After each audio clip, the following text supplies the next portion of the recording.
Halo anak kelas 3 semuanya. Oke, kali ini Bapak akan membawakan materi kelas 3. Tapi sebelum Bapak bawakan, Bapak mau bertanya nih, gimana kita anak kelas 3 semuanya? Harapan Bapak, semoga anak kelas 3 dimanapun berada, sehat-sehat. Begitu juga dengan orang tua anak didik kami. Semoga tetap jaga kesehatan, tetap bantu anak didik kita, tetap mengerahkan anak didik kita. Begitu juga dengan Bapak Ibu Guru, tetap jaga kesehatan. Oke, kali ini Bapak akan membawakan materi kelas 3 SD.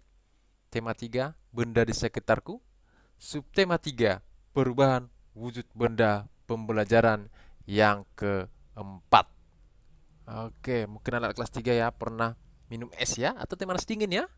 Teh manis dingin. Perhatikan gelas yang berisi air es. Apa yang terjadi pada bagian luar gelas?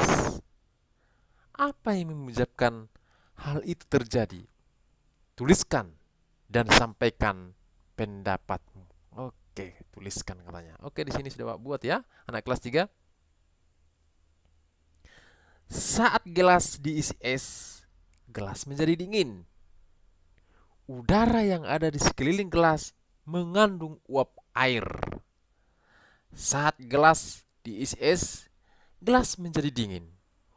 Udara yang bersentuhan dengan gelas dingin ini akan turun suhunya. Uap air yang ada di udara pun ikut mendingin.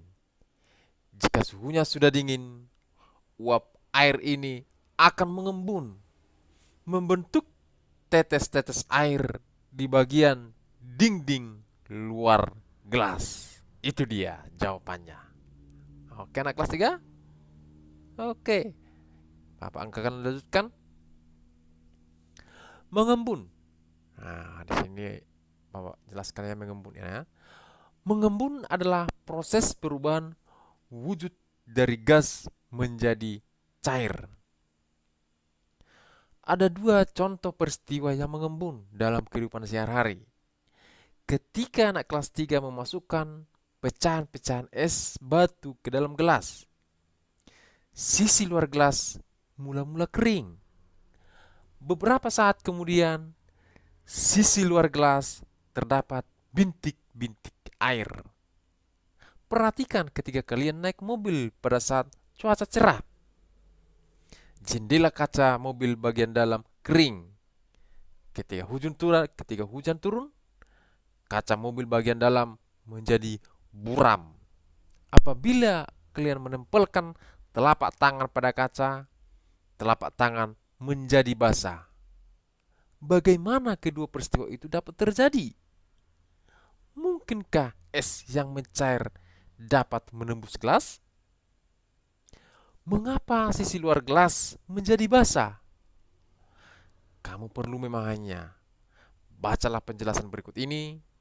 Udara di sekitarmu banyak mengandung uap air. Ketika uap air bersentuhan dengan benda-benda yang lebih dingin atau suhunya rendah, maka berubah menjadi bintik-bintik air.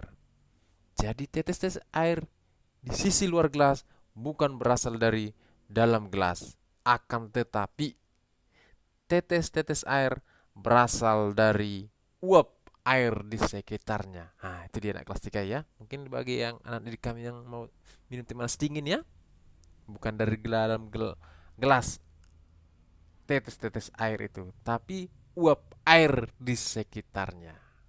Oke. Setelah membaca penjelasan di atas, adakah kata yang belum anak kelas 3 pahami? Iya, pasti ada anak kelas 3 ya. Di sini sudah Bapak buat ya. Yang pasti belum dipahami, tapi sebagian mungkin ada yang sudah paham. Tapi biar lebih semua rata. Yang pertama, proses. Apakah itu proses? Iya, di sini akan Bapak jelaskan. Proses adalah urutan pelaksanaan atau kejadian yang saling terkait. Itulah pengertian proses. Yang kedua, embun. Embun adalah uap air yang mengalami proses pengembunan, yaitu proses perubahan gas menjadi cair. Nah, itu dia ya pengertian embun ya. Kemudian cuaca. Cuaca adalah keadaan udara pada saat tertentu dan di wilayah tertentu yang yang relatif sempit dan jangka waktu yang singkat. Itulah cuaca. Yang berikutnya suhu. Suhu adalah suatu besaran yang menunjukkan berat panas benda. Nah, itu dia suhu. Uap. Uap adalah titik-titik dari benda cair di udara. Nah, itulah ada 5 kata ya anak kelas 3. Oke, sekarang anak kelas 3 membuat kalimat dari kosakata tersebut. Pilih salah satu kata saja. Oke, di sini sudah Bapak buat beberapa kalimat ya. Yang pertama, proses perubahan wujud dari gas menjadi cair disebut mengembun. Nah, itu dia ya. Ada kalimatnya sudah Bapak buat. Ini yang kedua Bapak buat. Pada pagi hari banyak embun menempel di daun-daunan. Nah, yang ketiga, jika suhunya sudah cukup dingin, uap air akan mengembun. Nah, yang keempat, udara yang ada di sekitar kita mengandung uap air. Itulah kalimat-kalimat dari kosakata tersebut ya. Ini Bapak buat di situ 4 kalimat. Oke, anak kelas 3. Kelas 3 perlu mengetahui contoh lain tentang proses mengembun. Oke, ini sudah Bapak buat di sini alat dan bahannya ya. Yang pertama, siapkan gelas berisi air panas atau hangat. Yang kedua, tutuplah gelas tersebut dengan tutup gelas. Yang ketiga, biarkan 1-2 menit. Yang keempat, bukalah tutup gelas tersebut. Perhatikan apa yang terjadi di permukaan tutup gelas tersebut. Ayo anak kelas 3, kira-kira apa yang terjadi? Oke, tuliskan hasil percobaannya ya. Di sini sudah Bapak buat hasil percobaan yang tadi ya, mengenai gelas tadi ya. Oke, ini ya hasilnya ya. Air panas mengalami penguapan sehingga terbentuk uap air. Uap air menempel di tutup gelas sehingga membentuk titik-titik air. Karena mengalami proses pengembunan, ketika tutup gelas dibuka, ada titik air yang menempel. Itulah dia anak kelas 3. Anak kelas 3 telah membaca dan melakukan percobaan. Lengkapilah bagan berikut ini. Oke, sini sudah Bapak buat ya. Mengembun adalah, ada garis pengembung, ada garis-garis. Baru di bawah garis ada mengembun, ada contoh peristiwa mengembun dalam kehidupan sehari-hari. Nah, apakah itu mengembun? Mengembun adalah proses perubahan wujud zat dari gas menjadi cair. Nah, itu dia. Proses perubahan wujud zat dari gas menjadi cair. Itu dia pengertian daripada mengembun. Contoh peristiwa mengembun dalam kehidupan kita sehari-hari. Nah, sini sudah Bapak buat ini ya. Titik-titik embun di pagi hari dan butiran air di bagian luar gelas yang berisi es. Nah, itu dia yang paling gampang kita temukan anak kelas 3 ya. Kalau orang anak kelas 3 cepat bangun pagi ya, mungkin ada bunga depan rumahnya, akan menemukan titik-titik embun di pagi hari ya. Oke.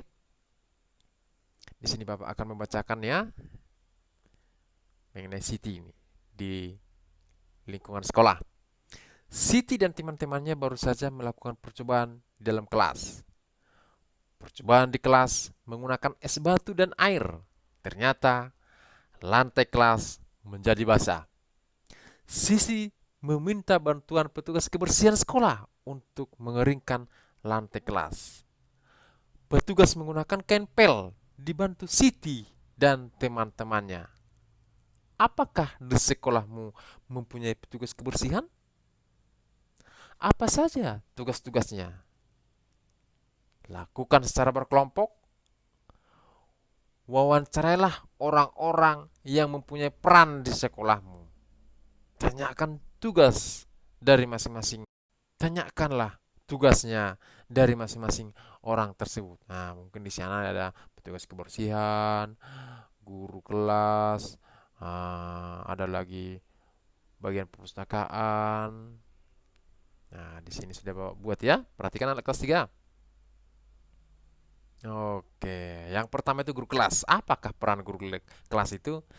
Peran guru kelas mengelola pembelajaran di kelas dan menyelenggarakan administrasi kelas. Ya, administrasi kelas ya. Oke. Yang kedua, kepala sekolah. Kepala sekolah perannya mengatur semua kegiatan yang berlangsung di sekolah. Itu dia ya. Segala kegiatan harus kepala sekolah yang mengatur. Manajerialnya adalah kepala sekolah. Yang ketiga, penjaga sekolah. Penjaga sekolah mempunyai peran melaksanakan tugas pengamanan sekolah dan memelihara dan menjaga barang-barang milik sekolah. Itu dia petugas penjaga sekolah. Yang keempat, petugas perpustakaan. Peran petugas perpustakaan itu adalah mengurus pelayanan perpustakaan, membuat peraturan di perpustakaan, membantu perencanaan untuk mengadakan buku. Itu dia petugas perpustakaan. Yang kelima, petugas tata usaha sekolah atau pegawai ini sering disebut ya, pegawai orang kantor ya. Perannya mengurus kegiatan tata usaha dan administrasi kegiatan di sekolah. Ini administrasi kegiatan di sekolah ya. Lain dengan guru kelas, administrasi kelas kalau guru kelas. Kalau petugas tata usaha, administrasi kegiatan di sekolah. Yang terakhir, guru penjas. Nah, anak kelas 3 ini pasti senang kali sama guru-guru penjas nanti ya. Guru penjas itu perannya adalah mengelola pembelajaran pendidikan jasmani di sekolah. Itulah nama-nama dan perannya masing-masing. Oke, anak kelas 3, demikian pembelajaran kita hari ini.